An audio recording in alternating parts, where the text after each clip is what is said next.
Hey, good morning there, School of Tomorrow YouTubers. What we talk about on this channel varies a bit, but there's a lot of themes that we keep coming back to.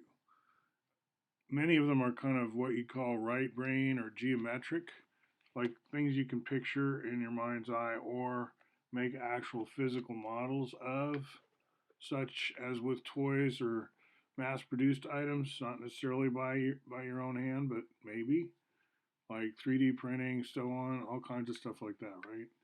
So if you're into 3D printing, I've got a whole video on going to a library and getting an S module printed. And you're like, well, I got my own printer, I'm not going to a library. And I'm just saying modules, this whole idea of might, site, right. I'm saying syllables here, sorry. This is a space filling tetrahedron. And that means without left or right-handed. We call them clones. Absolutely the same. Congruence, you learn that in early in your schooling. The word congruent is quite slippery because it does not take into account left and right. And you know from playing Tetris maybe that does matter actually. So if it does matter and you really want not just congruence but cloned, right? You can turn one into the other. There's no left right handed. There's a very small list of tetrahedra that can play that game.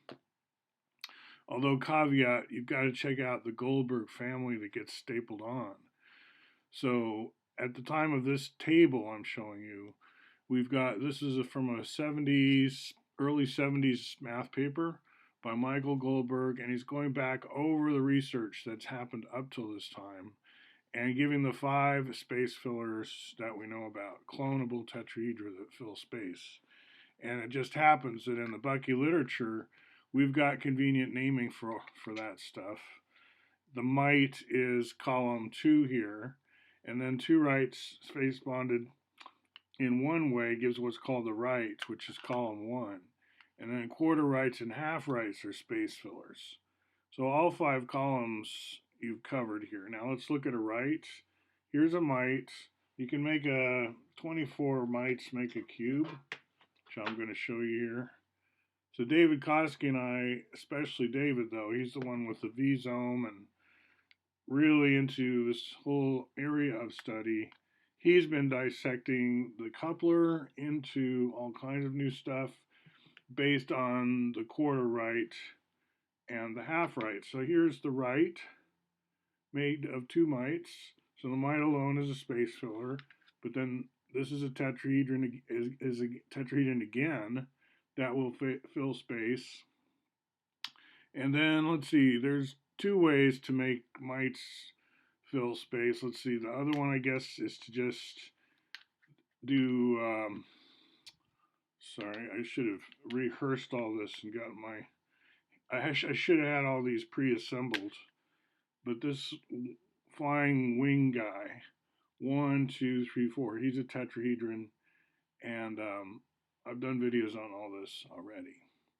So this table of 5 has been, the gang of 5 I call it, has been front and center, and there's some of David Koski's new research using the right.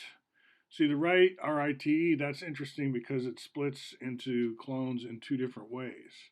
So you get the might way, which is all over in synergetics, I mean, covered completely.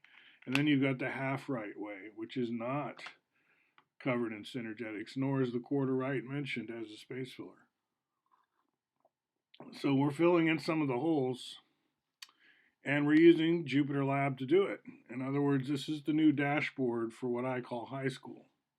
Now, last night, Thirsters, another local meetup here in Portland, had a good meeting, which I missed most of. I managed to get to the very end, and unfortunately, they're not taping. I can't go back and watch what I missed.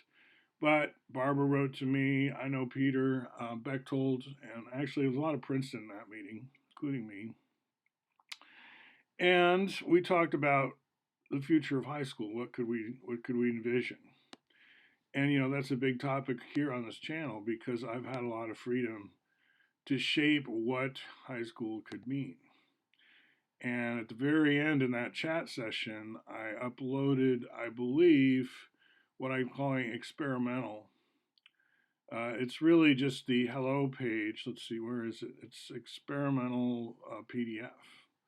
I think I can find it through Jupyter Labs. Jupyter Labs does a good job opening PDFs, and it also signals. Here we go. What's a PDF with a cute little logo on the side here? See, there's a little Python logo. I like this whole environment, and that's why I say in high school, picture this as your dashboard, not just for one subject, but for multiple subjects, because you can do, not your only tool, by the way, but a core central tool that you use a lot. That's what I'm trying to say. Because it's got built in, languages, Python, Julia, we've been doing. And so this is a PDF we're looking at. And I sent this out through Wanderers. I don't know if anyone, not Wanderers, Thirsters, well, and Wanderers, because the transcript of that Thirsters chat I pushed up to the Wanderers list. Now, to get that PDF to the Wanderers list, I had to convert it to a PDF from a Jupyter notebook and then push it up. And I think that's what we're seeing in this screen. That's the logic going by just around that meeting, Thirsters. So that's what workflows are like around here. We're basically steering the ship of high school, the good ship high school. And I was clear with the group last night that high school for adults is a possibility, and it doesn't mean anything about your behavior or trying to act like you're younger than you are or something. It's more about getting back to basics. What we talk about, American history is important in that. Should speak with many accents over your life, maybe, to get a feel for where all these different English dialects come from. Like, if you can't learn another language, at least learn another accent, right? Not saying you can't, if you don't have time, if for one reason or another you're not good at learning a lot of human languages, think about adopting a dialect of your own language as an alternative. Just a suggestion. So I was just showing some of the books that I would say, yeah, high school of tomorrow, right? And some of you have been in my classes, you've done my homework, you treat me as one of your asynchronous teachers too. Some of you have been with me synchronously, right? But however I get to be one of your teachers, use me for what I'm worth, which is review sometimes of terminology, American Transcendentalist, you could say, coupler, space filler, unit volume tetrahedron, concentric hierarchy. And then I'll talk a little bit. You can check my channel, do some searches, keyword searches, whatever. Tensegrity is another one I'll bring up, right? But there you should be looking at Gerald de Jong's stuff, contemporary of mine, whom I've met. We met in Seattle that time. Hope to meet him again. And sphere packing.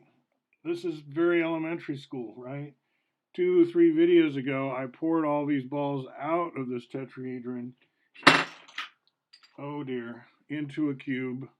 And little tragedy here, I'll show you. I don't think I broke anything, but remember the hexapent. Now looks kind of like a Darth Vader Death Star that got blown up. But it's a good chance to look inside and see. This thing I will reassemble, but this makes a hexapent, another theme on this channel. So that was just a review. Now with hexapent, you could go in so many directions, right? Check out the new Vegas thing that's being built there, right? I think the exoskin is going to be more of a hexapent. The thing they're using internally to hold the screens and stuff is more of the, what did Joe Clinton call it? Gore dome. It's got those, tapered things going in the middle, more like a St. Peter's or something. And then this newer idea of a dome that's like a hexapent. The Bucky style, the planetarium style, we could call it, in honor of the Genodome. That style is going to be the exterior of the Vegas dome, I think. I haven't seen a picture of the completed dome yet because I don't think it's done. It's 2021 right here. End of middle of October. It's not yet Halloween. Okay. Talk to you later. I hope you're having a good time and space wherever in time size you may be in your time tunnel scenario. Partially overlapping time tunnel scenario. Talk to you later.